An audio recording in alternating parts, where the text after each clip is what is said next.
Welcome to the Slop Temple. We pray this video helps.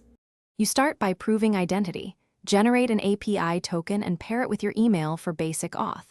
Once done, set your base URL to your site. Atlassian.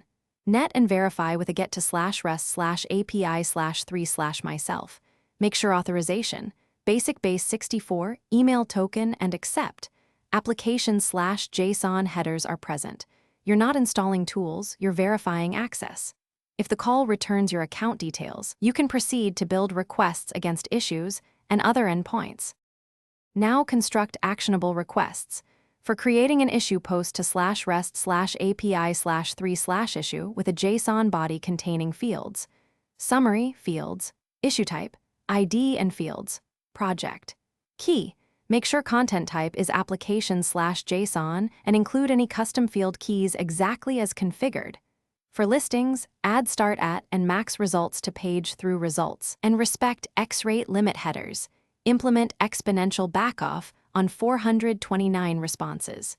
Finish by parsing JSON responses to extract issue. Key or ID for follow-up calls.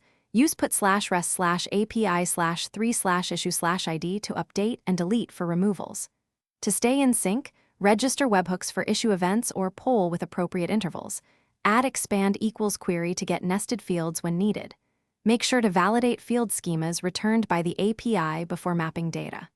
Troubleshooting tip: if calls fail, log the exact HTTP request and response, including headers and body, to quickly pinpoint authentication, payload schema, or rate limit problems.